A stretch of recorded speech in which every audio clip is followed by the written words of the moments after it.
I'm Carly. This is my first vlog. I will be going to have gastric bypass surgery in a week. And, I hated to go into public. You know, you go into Walmart, you see your people that you went to school with or who knew you as a teenager and haven't seen them in years. They either walk completely past you because they don't recognize you, or they're like, "Oh, Carly, I didn't recognize you," and you know, like in the back of your mind, it's like, yeah, because I gained 200 pounds. And I mean, I hated myself, honestly. I felt like a failure.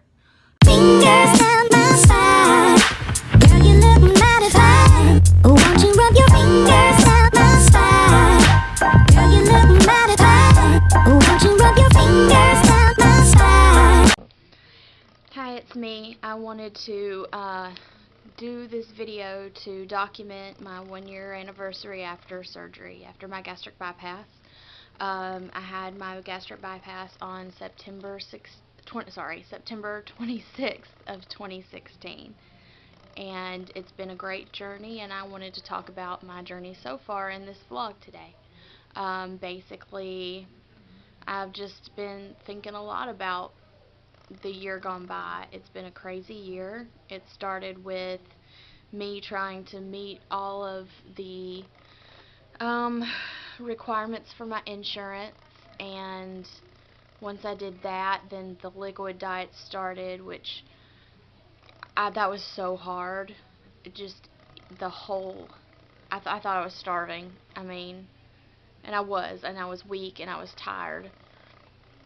But the good thing about the liquid diet is it showed me that I could push my way through anything. Like, I never thought I could do like an all liquid diet for a whole week.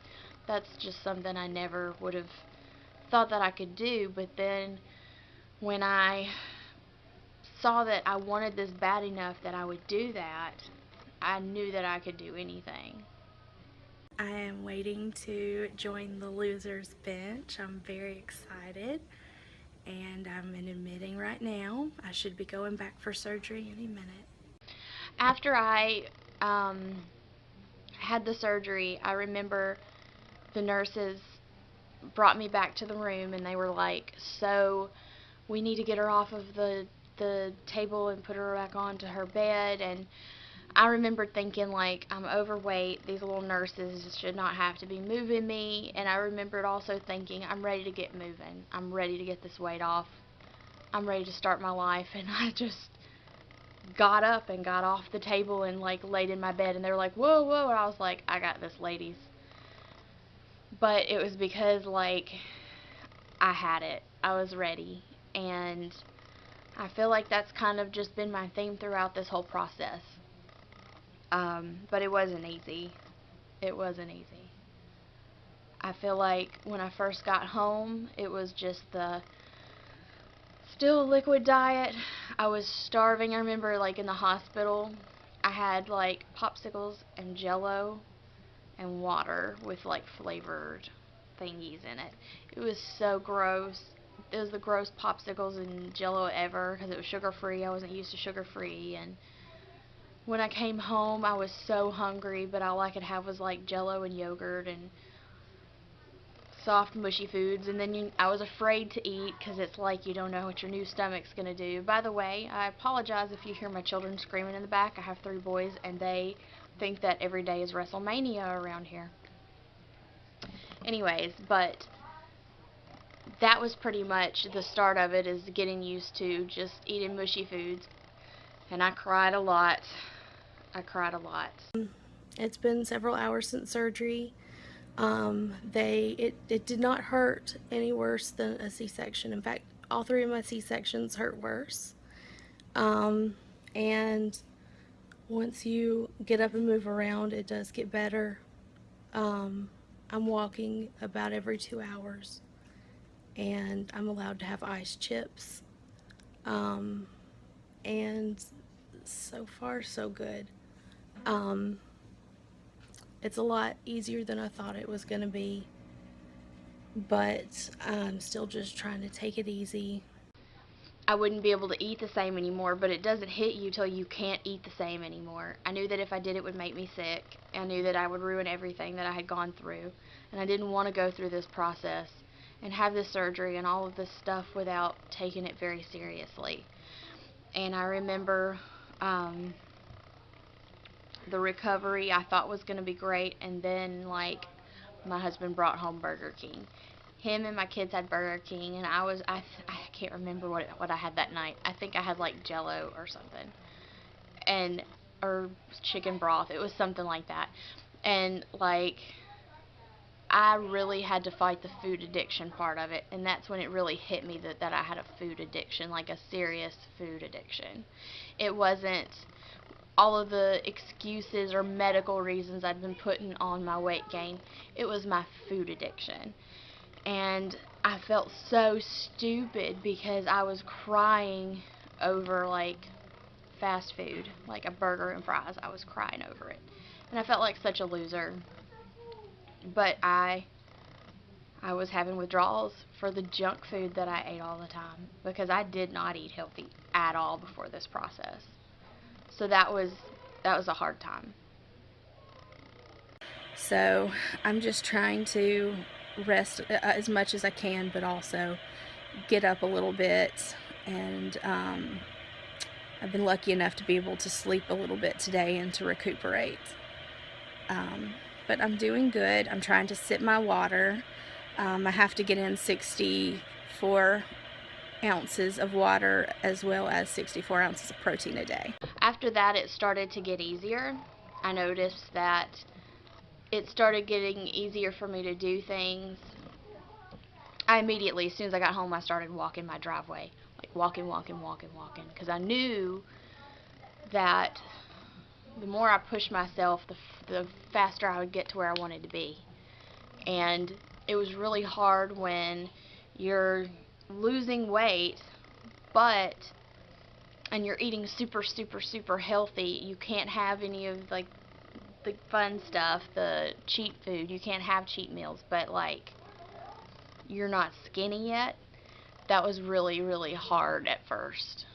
And I'm still not skinny. I'm still not where I want to be, but it gets easier when you see more results. When you start dropping more sizes, it starts to feel more worth it. But there in the beginning, when you're just still overweight but you're having to eat healthy, man, that is no fun at all. But I started to get a confidence in myself that like I didn't know I had. I started to realize that nobody could do this for me but me, and that if I wanted it, I had to do it myself. Nobody was going to help me. And that's really when I started to just push it. It's day 2 in the hospital. I get to go home tomorrow. They are now letting me have clear liquids like the jelly and they let me have Crystal Light in my drink. It's really good. All I had was ice cubes yesterday, or crushed ice pieces. Anyways, it's really good, and I'm feeling a lot better. Still pretty sore, but I was able to get a shower, and I've been walking the halls, and that helps to get the soreness out, and that's about it. I got stronger and stronger every day, and it's just continued. Every doctor's appointment, every vitamin I take, I drink 2 of those Premier Protein shakes a day. I actually use it in my coffee now.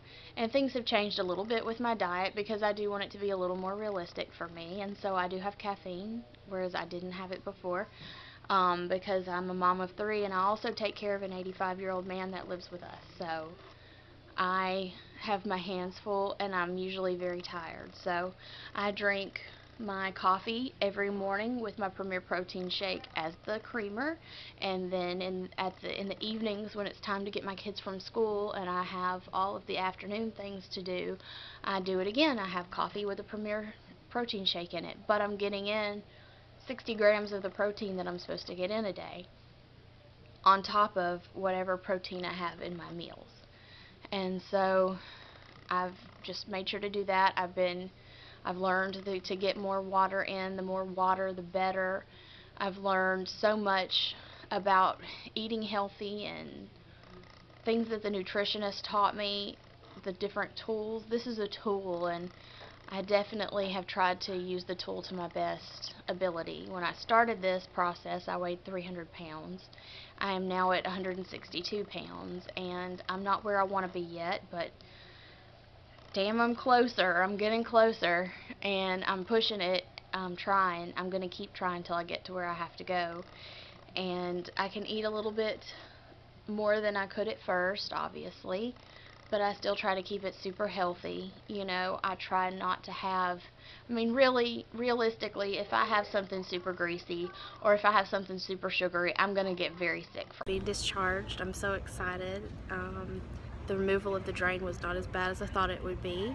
We were at the apothecary getting some medications to take home, and then I'll be on the road. You can do it, and you get yourself used to it.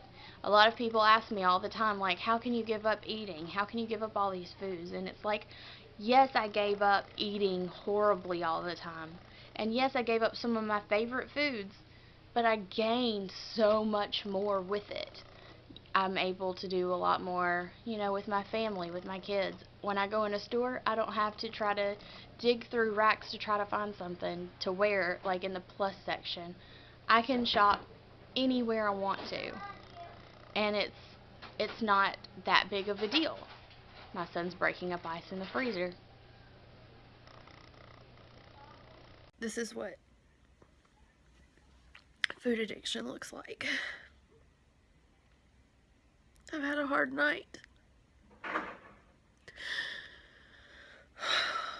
had my first panic attack since before surgery. I don't do well with change. I have been withdrawals, and I'm basically jonesing, you know, for it. And it's really, really freaking hard. It's made my everyday life a whole lot easier. I have a lot of responsibilities, and I have a lot that's put on me that probably shouldn't be, that I have to be responsible for because no one else will be. And because of that, I had to get back in better shape because I was not physically capable of doing all of the demanding things that my life calls for right now. And I know that this is just a season in my life, and it will get better, but right now I have to be the best me that I can be.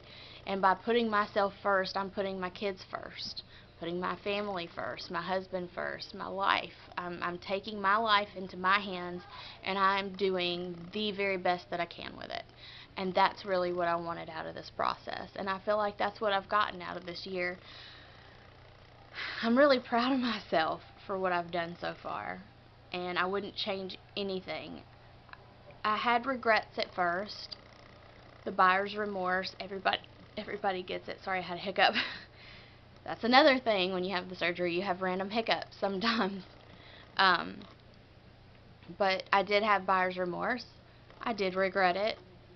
And once I got over well, you never get over the food addiction part, but once I learned how to better handle it, then the buyer's remorse went away because I was able to realize that that was just the food addiction talking and not my heart talking. My heart wanted this. My food addiction just wanted me to keep eating and get fatter. So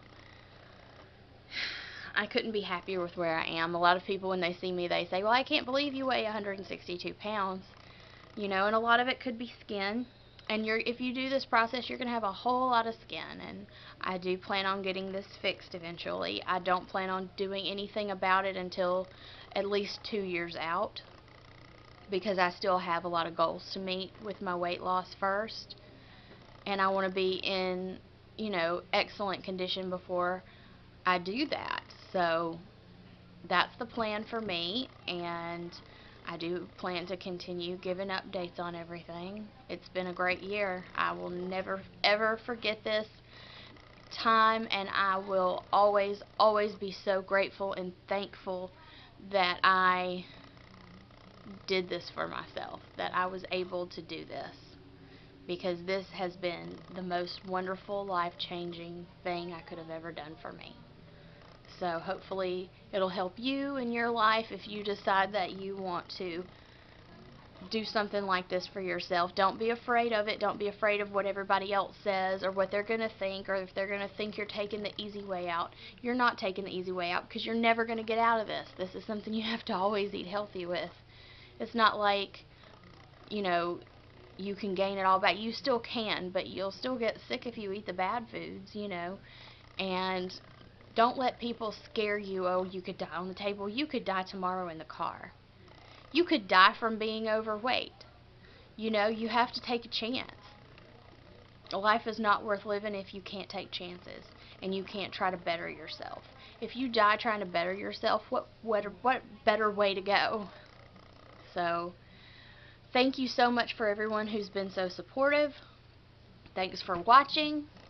Please like, subscribe, and continue to follow me on this journey. And we'll see you next time.